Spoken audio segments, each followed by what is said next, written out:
আওয়ামী লীগের সভাপতি শেখ হাসিনাকে দেশে ফেরত পাঠাতে ভারতের কাছে দাবি জানিয়েছে বাংলাদেশ জাতীয়তাবাদী দল বিএনপি।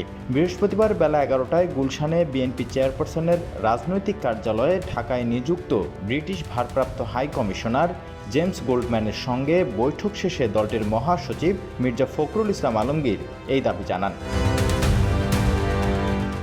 এ সময় তিনি বলেন, আমরা চাই ভারত সরকার অবিলম্বে শেখ হাসিনাকে বাংলাদেশ সরকারের হাতে ফেরত দেবে, তাকে বিচারের আওতায় আনতে হবে।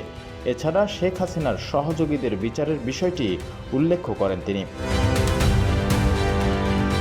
সম্প্রতি বাংলাদেশে গণহত্যা নিয়ে জাতিসংঘের রিপোর্ট প্রকাশে সন্তোষ জানিয়ে বিএনপি বলছে যে সত্য ঘটনাগুলো হয়েছে সেগুলো প্রকাশ পেয়েছে।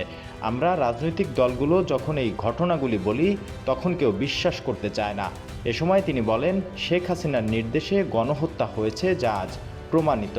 যত মানবাধিকার লঙ্ঘন, গণহত্যা সবকিছু তারই নির্দেশে হয়েছে। সুতরাং এটা প্রমাণিত হয়েছে হাসিনা ফ্যাসিস্ট। জুলাই আগস্ট গণহত্যার সাথে জড়িত থাকার কারণে গণপ্রত্যাশার দাবিতে বাংলাদেশ ছাত্রলীগকে নিষিদ্ধ করেছে অন্তর্বর্তী সরকার, যার পরপরই বিপ্লবীদের পক্ষ থেকে দাবি ওঠে আওয়ামী লীগকে নিষিদ্ধ করার।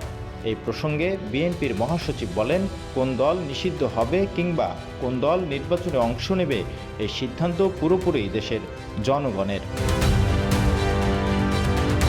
তবে জুলাই বিপ্লবের নেতৃত্বে থাকা ছাত্র তারুণ্যেরা শুধুমাত্র জুলাই মাসে 1400 জনেরও বেশি নিহত, হাজার হাজার নির্যাতন এবং সাংবাদিকদের চুপ করিয়ে রাখার কথা উল্লেখ করে বলছেন, মানবতা বিরোধীর মতো জঘন্য অপরাধ ঘটিয়েছে আওয়ামী লীগ।